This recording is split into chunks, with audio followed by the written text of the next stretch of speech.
بسم الله الرحمن الرحيم. قال الله تبارك وتعالى في القرآن المجيد وتعاونوا على البر والتقوى صدق الله العظيم وصدق رسوله النبي الكريم الأمين. الصلاة والسلام عليك يا سيدي يا رسول الله وعلى آلك وأصحابك يا رحمة للعالمين. امید کرتا ہوں کہ آپ تمامی احباب خیر و عافیت سے ہوں گے. اللہ رب العزت کی بارگاہ میں دعا ہے کہ اللہ رب العزت ہم سب کے اوپر اپنی رحمت نازل فرمائے. آج کا میرا موضوع سختی کے متعلق ہے. اللہ رب العزت نے کلام پاک کے اندر ارشاد فرمایا وَتَعَاوَنُوا عَلَى الْبِرِّ وَالتَّقْوَى، نیکی اور بھلائی کے کاموں میں ایک دوسرے کی بڑھ چڑھ کر مدد کریں. اب یہاں پہ اللہ رب العزت ہمیں نیکی کرنے کا حکم دے رہا ہے. آج ہم دیکھیں کہ زمانے کے اندر کوئی جناب شخص مصیبت میں مبتلا ہے، ہم اس کی مصیبت کو دیکھ رہے ہیں، ہم اس کے غم دیکھ رہے ہیں، ہم اس کے آنسو دیکھ رہے ہیں، لیکن ہمارے اندر اتنی قوت نہیں آ رہی، اتنی ہمت توفیق نہیں ہمیں مل رہی کہ ہم جناب جا کے اس کی خدمت کر دیں، اس کے ساتھ احسان کر دیں، اس کی نیکی کر دیں، کوئی تھوڑی بہت اس کی خدمت کر دیں، اس کا بھلا کر دیں.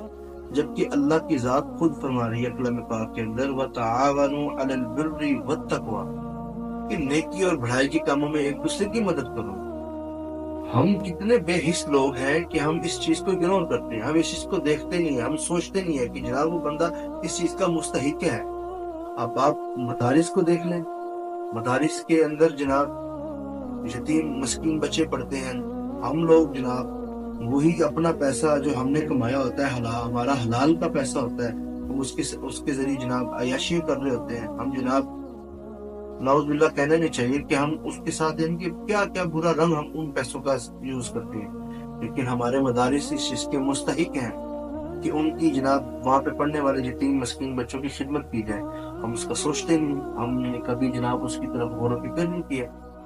پھر انسان کے اوپر مصیبت آتی ہے تو مصیبت کے اندر کم از کم ہمیں چاہیے کہ ہم جناب اللہ کی راہ میں صدقہ کریں. تو یہ بھی ایک نیکی بھلائی ہے، صدقہ خیرات کرنا، یہ اللہ رب العزت کا فرمان ہے، اس کا حکم ہے کہ ہم صدقہ کریں. حضور نبی علیہ الصلوۃ والسلام کا فرمان علی شان ہے کہ صدقہ جو ہے الصدقۃ رد البلاء، صدقہ جو ہے یہ بلاؤں کو ٹالتا ہے. ہم دیکھیں، ہم جناب ہمارے اوپر اتنی پہاڑوں جیسی مصیبتیں آ جاتی ہیں، ہم نے کبھی اس چیز کو تھوڑا سا سینس ہی نہیں ہمارے اندر ہم سوچیں ایسا کیوں ہے جناب، ہم صدقہ کیوں نہیں دیتے، ہم اللہ اپنا جو کمایا ہوا ہمارا رزق ہے وہ ہم اللہ کی راہ میں کیوں نہیں خرچ کرتے. تو جناب اللہ خود فرماتا ہے کہ 10 دنیا میں دوں گا 70 آخرت میں دوں گا، تم میری راہ میں خرچ تو کرو. لیکن ہمیں اس چیز کی پرواہی کو نہیں، ہم نے کبھی خرچ نہیں کیا. ہم کہتے ہیں اللہ کی راہ میں ہم نے کیوں خرچ کرنا جی، وہی مالک ہمیں دے رہا ہے. بھائی وہی مالک ہمیں دے رہا ہے تو وہ ہمیں آزمانے کے لیے دے رہا ہے کہ دیکھتا ہوں کہ یہ بندہ میری راہ میں کتنا خرچ کرتا ہے، مجھے کتنا دیتا ہے، حالانکہ میں اس کو دے رہا ہوں. یہ اللہ کی ذات ہمیں جناب ہمارا ٹیسٹ کرتی ہے، ہمارے ایمان کا ٹیسٹ کرتی ہے، ہمارا جناب وہ ہماری ایک آزمائش ہوتی ہے انسان کے اوپر، ہم اس کے اوپر کتنا کامیاب ہوتے ہیں. اگر ہم اس کی راہ میں دیتے ہیں تو ہمیں دنیا میں 10 گنا دیتا ہے، اور جب کل مریں گے قیامت کے دن حشر میں اٹھیں گے تو جب اس کا حساب ہمیں ملے گا تو جناب 10 کیا ہمیں 70 گنا اس چیز کا فائدہ ملے گا اگر ہم نے دنیا میں 1 روپے بھی خرچ کیا ہوا. لیکن ہم اس چیز کو سمجھتے نہیں، عمل ہی نہیں کرتے، دیکھتے نہیں ہیں، سوچتے نہیں ہیں، غور و فکر ہی نہیں کرتے، تدبر ہی نہیں ہمارے اندر ہے کہ ہم اس چیز کو سوچے صحیح، سمجھے صحیح، دیکھے تو صحیح. یار ایک مرتبہ اللہ کی راہ میں خرچ کر کے دیکھے تو صحیح ہوتا کیا ہے. کہ واقعی اللہ رب العزت نے جو فرمایا ہے کہ تمہیں 10 دنیا میں دوں گا 70 آخرت میں دوں گا، یار میں ایک مرتبہ اس کی راہ میں خرچ کر کے دیکھتا تو ہوں ہمیں ملتا بھی ہے کہ نہیں ملتا. ہم جناب ہم ایک مرتبہ ٹیسٹ تو کریں، آپ یقین کریں، ٹیسٹ کر کے دیکھیں تو صحیح. اللہ کی راہ میں آپ 1 روپیہ خرچ کریں، اللہ رب العزت آپ کو 10 گنا عطا فرمائے گا، کل قیامت کے دن آپ کو 70 گنا عطا فرمائے گا.